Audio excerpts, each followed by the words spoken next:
In what may signal a shift in U.S. Saudi relations, the release of a declassified intelligence report says Saudi Arabia's crown prince approved an operation to kill or capture Saudi journalist Jamal Khashoggi.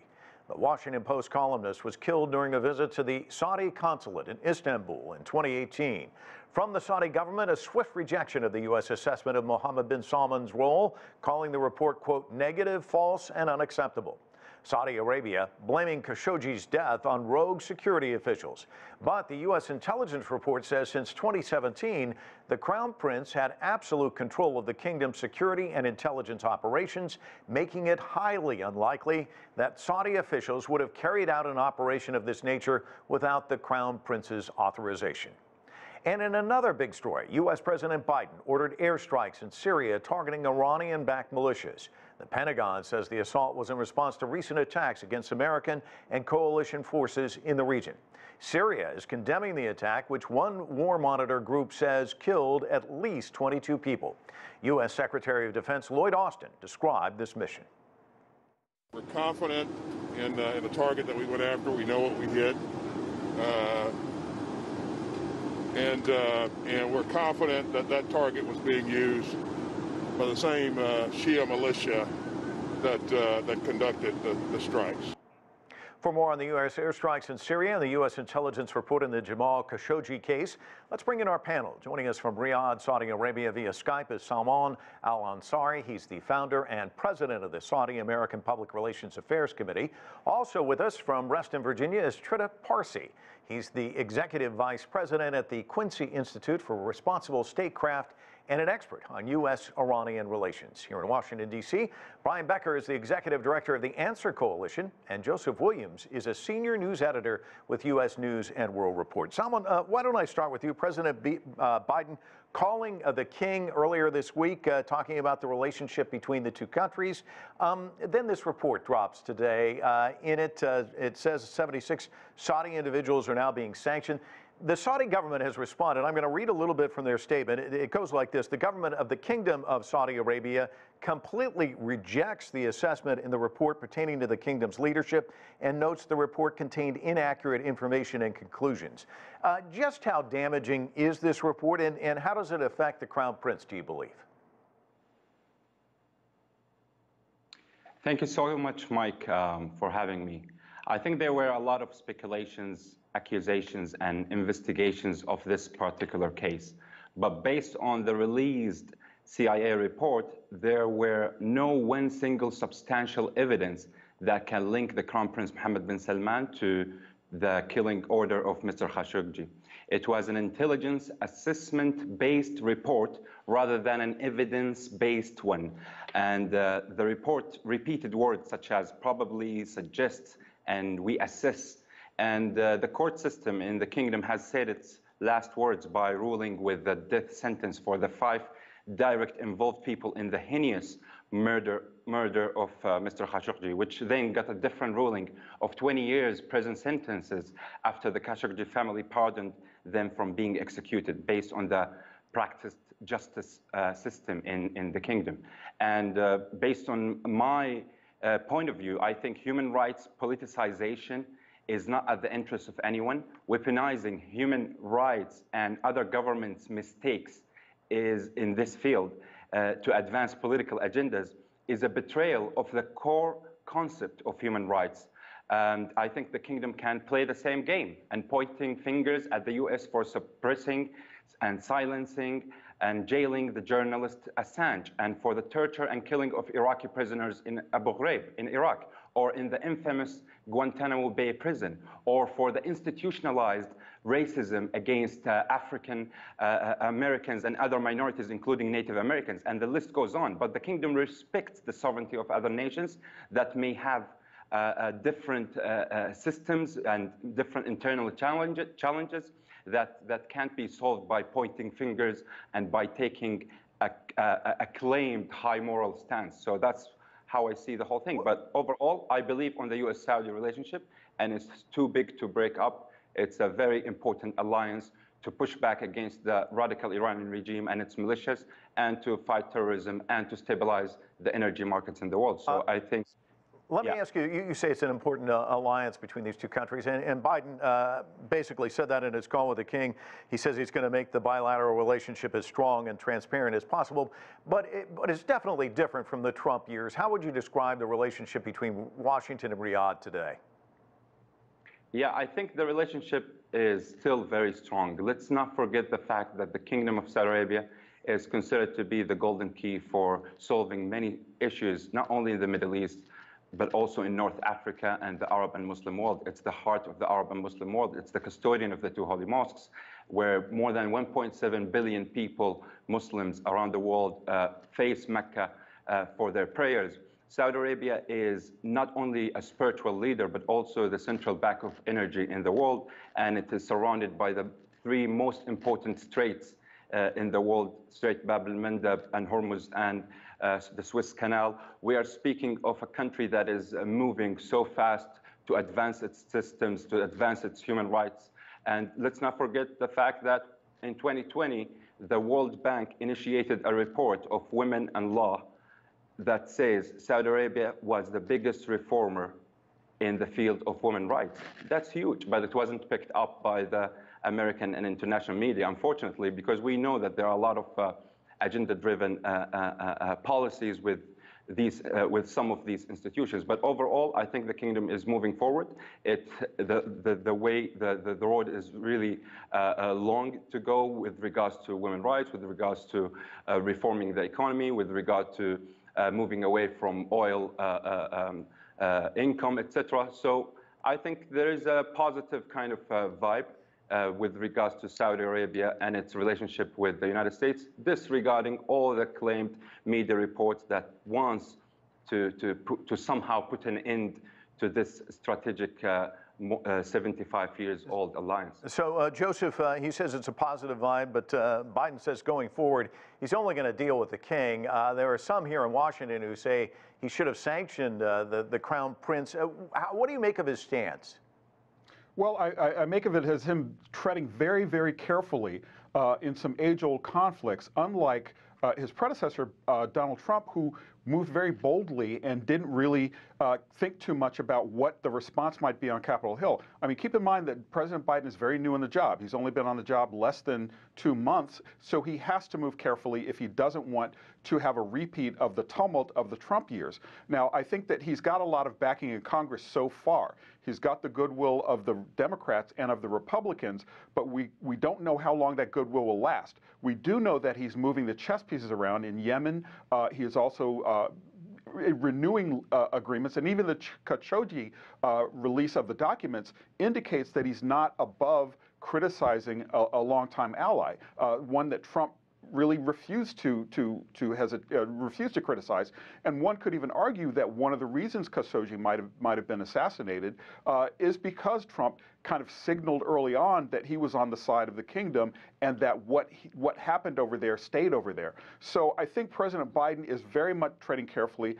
We're likely to see bolder action because presidencies are often defined by things that are beyond their control. So if things continue along a good pace, then I think relations will continue to be stable. But we know that anything can happen. You recall 2001, a lot of the hijackers came from Saudi Arabia, and that has still stuck in the craw of many people in the United States. So it is in his best interest to tread carefully, and I think that will be the watchword from the early days of his presidency. Brian, now that the report's declassified, what do you think happens next? It's pretty short, but also pretty damning. Do you think Congress is going to take any kind of action? We already hear from the editorial board of the Washington Post. They're saying Biden basically gave the Crown Prince a pass. This doesn't seem like a story that's just going to die in a day or so. Well, it depends a lot on what organizations like the Washington Post do. I mean, the Washington Post, even though it's their journalist who was brutally murdered at the Turkish consulate, has focused more of its editorial positions in opposition to Iran rather than to Saudi Arabia. So it's hard to know whether this is really going to be a major change in U.S. Saudi relations. One thing I think that's important for our audience to understand is that Trump, in his very first foreign visit to any country, went to Saudi Arabia. And you have to ask yourselves, why is that? I mean, what actually was going on there? I believe that Trump and Jared Kushner, whose family has strong ties, business ties, and really depended on Saudi businesses and others as a lifeline for some of their failed business projects, they had a transactional relationship with the Saudis. And Trump was really not following the normal customs or consensus of U.S. foreign policy. He was on the move. He was doing and rewarding those who he thought were rewarding his team. And I think what Biden is basically doing is reestablishing the fact that even though the Saudis are considered a vital U.S. Ally in this resource-rich part of the world, that the United States is really on top. The United States is not going to do the bidding of the Crown Prince. The United States is prepared to put the Crown Prince in his place. Again, there are no sanctions against him, so it's a limited diminution of his authority. But nonetheless, for Biden to come out and say, we're not going to do any business with him, that means the Crown Prince is now persona non grata. That's a major blow to his position of authority inside Saudi Arabia. And again, it doesn't mean that the U.S.-Saudi relationship will unravel. It's the U.S.-Saudi-Israeli relationship and the relationship between the U.S. and the other Gulf monarchies, which is considered to be vital for U.S. military and geostrategic interests. So I don't think it will unravel, but I think it is a big dent for the Crown Prince. Joseph, let's talk about this other big story, these airstrikes against Iranian-backed militias in Syria. Give us some background on what led to this and what the United States feels was accomplished by it.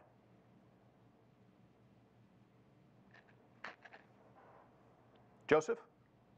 Oh, yes. Well, I think that the history of the airstrike, the reason why the airstrike was ordered is because in February 15th of this year, rocket attacks occurred in Baghdad, and some of which struck and killed a civilian contractor and wounded some U.S. troops. And that was a signal because a lot of these militias that were firing the rockets into the green zone are backed by Iran. And because that is the case, and because the U.S. is trying to talk about getting Iran back into the nuclear deal, the U.S. had to take action, but it was a limited strike, mostly because they didn't want to tip into a war with Iran with the JCPOA still a viable agreement. So President Biden ordered a limited strike that on a facility just inside the Syrian border, because that's where the militias were based, and was doing it, reports are, to send a signal to the Iranians that the U.S. knows what they're up to, but also not make it hurt so much that the Iranians weren't willing to sit down at the table and discuss this nuclear agreement and getting back into it. Now, as far as the nuclear agreement is concerned right now, there's been sort of a standoff with each side wanting the other side to move first and make a move in good faith. The strike complicates matters a little bit because Iran may feel like it's beholden to retaliate against the retaliation, and that would further confuse the situation. But as for right now, on the Hill, at least, there's been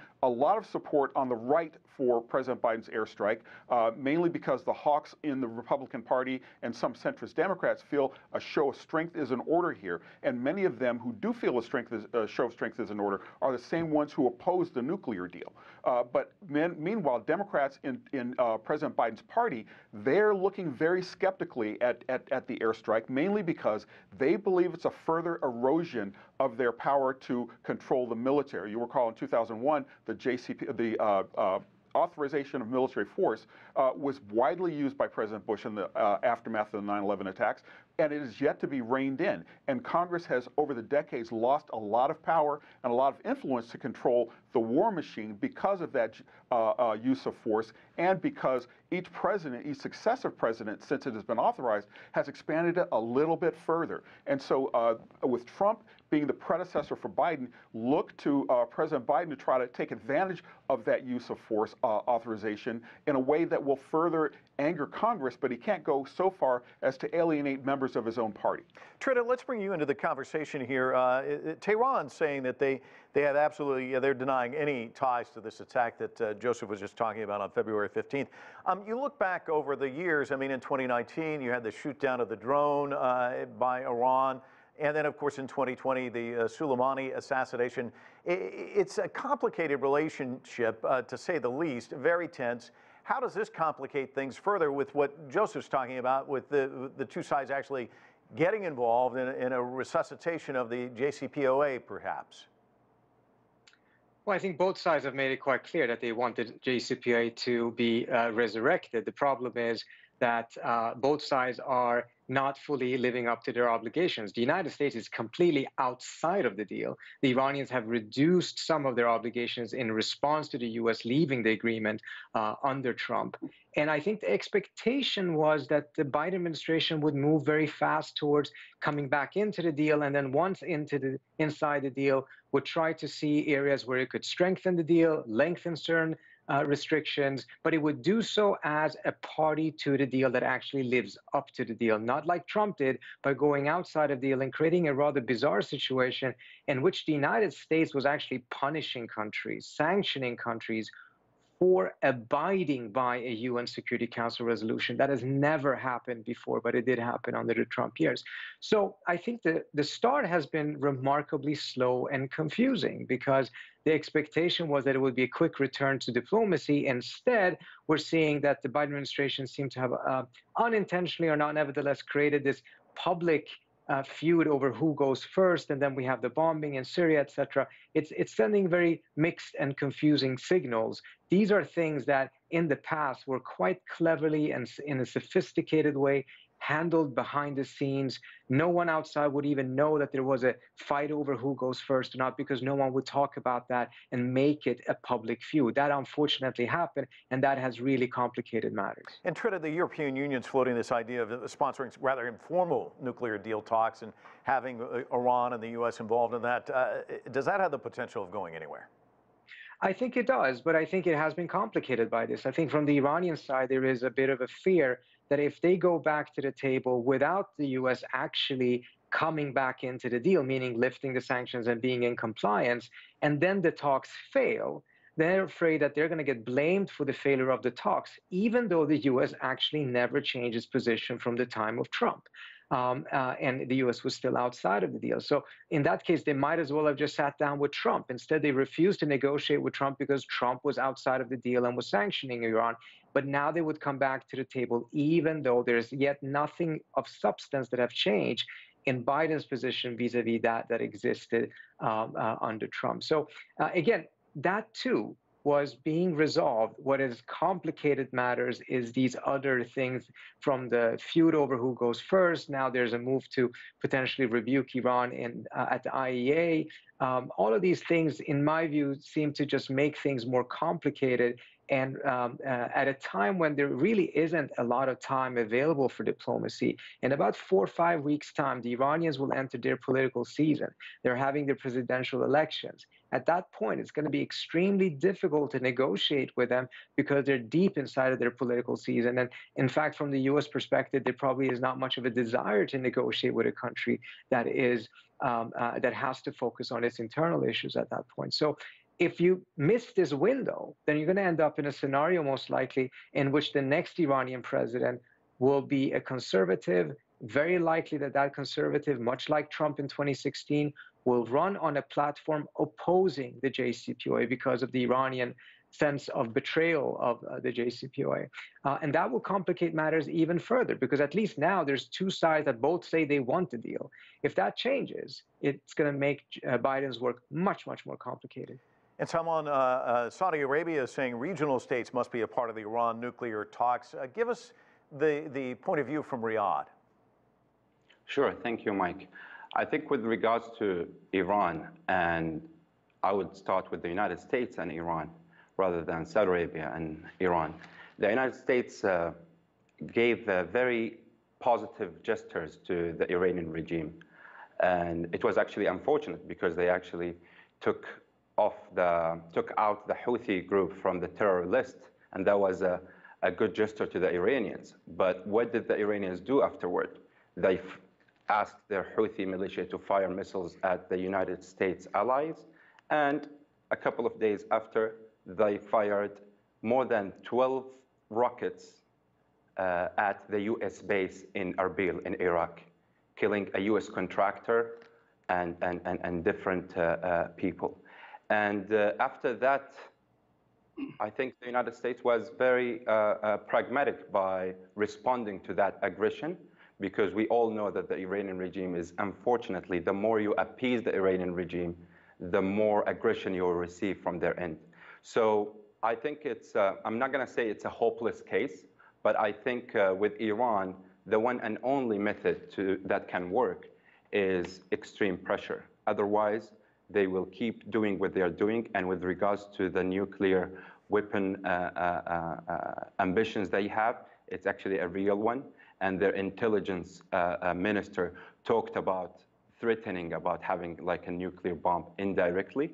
And it was picked up to a level through which Rouhani himself was somehow showing to the world that he was complaining against that. So they are trying to build this kind of momentum that there is right wing and left wing, there are moderates and hardliners, but the reality is that the supreme leader of Iran is the one who calls the shots. So I think it's not a hopeless case. I think Iran can definitely be part of the international community the moment they completely cut their ties with their militias. They have 75 militias just in Iraq, and they have hundreds of other militias around the globe. They have militias in Lebanon, which is Hezbollah. They have militias in Syria. They have militias, the Houthis, in Yemen.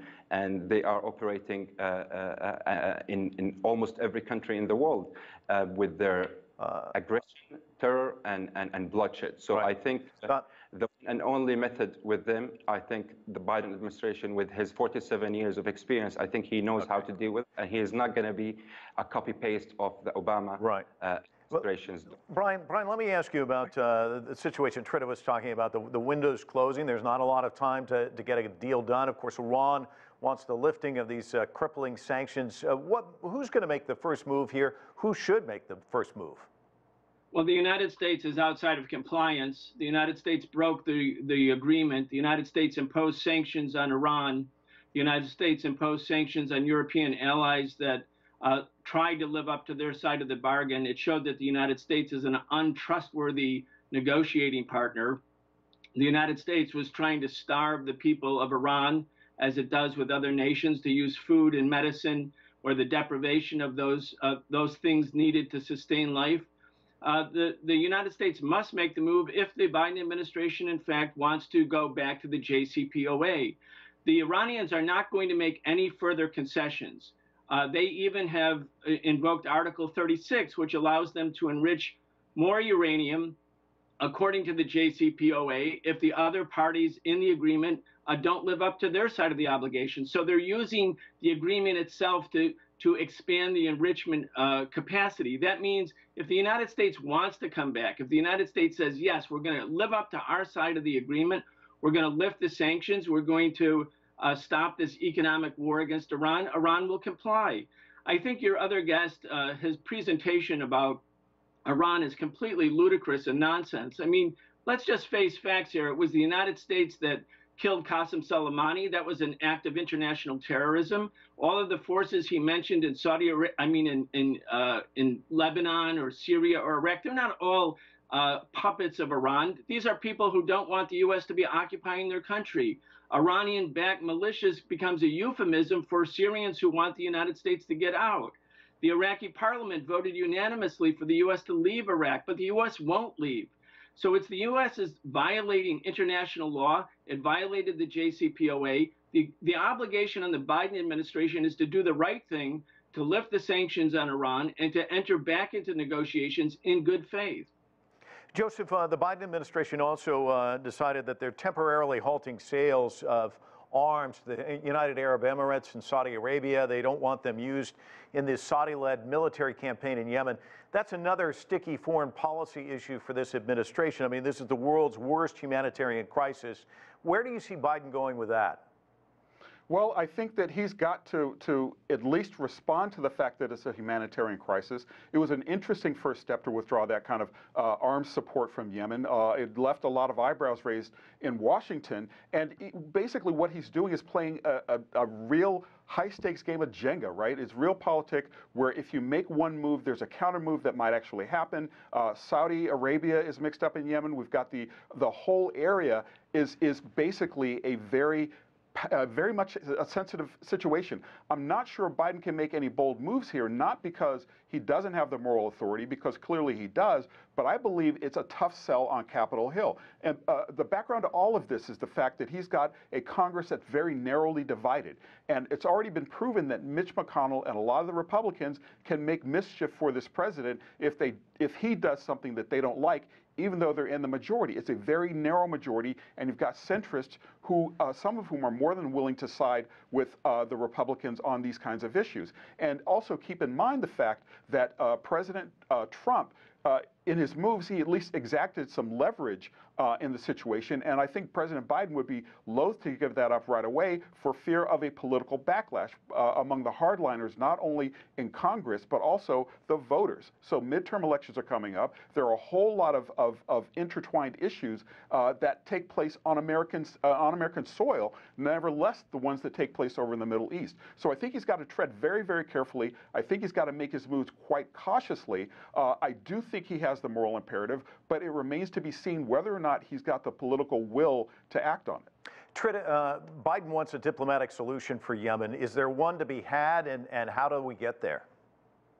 Of course there is. And I think what he did by ending the arms sales to the Saudi-led war that has caused the biggest humanitarian disaster in the world right now, according to the UN, was absolutely a very, very critical and important first move. It cannot be the last move. It was a critical first move because it, first of all, recognized that the U.S. is complicit, unfortunately, in this war that the Saudis are waging against the Yemeni people. Secondly, also recognized that it cannot continue to just give this standing green light to the Saudi Arabia to continue with some of this very reckless and destructive behavior. But it can't stop there. There's much more needed. But I just want to say one thing else about the congressional aspect here. Here, it was actually not because, Congress may be opposed to it and many will side with the Republicans. Congress has already voted several times to end this war and end the U.S.'s complicity in the Saudi-led war. Trump vetoed those votes and continued to provide the support to Saudi Arabia. When Democrats in Congress made it clear to the Biden administration that they're not going to wait, they're going to move forward by reintroducing those resolutions, that's when Biden moved very quickly to put an end to those arms sales because he didn't want to be forced by Congress to do so. So you have a new situation in Congress where there's really very little patience left with some of the activities that the Saudi government, particularly MBS, has dragged the United States into. And President Biden recognized that, and he started to act by ending these arms sales to Saudi Arabia in order not to be forced by Congress to do it under their pressure. So I do think that there is a mood change when it comes to the U.S. Saudi relationship because more and more people are not seeing the strategic utility of this alliance between the two countries, the strategic partnership. Yeah. It may have been the case early on, but today it seems to just bring more headache to the United States. Big change. Thank you all for joining us. Really appreciate it. And that is it for this edition of The Heat. I'm Mike Walter in Washington, D.C. Thanks for joining us.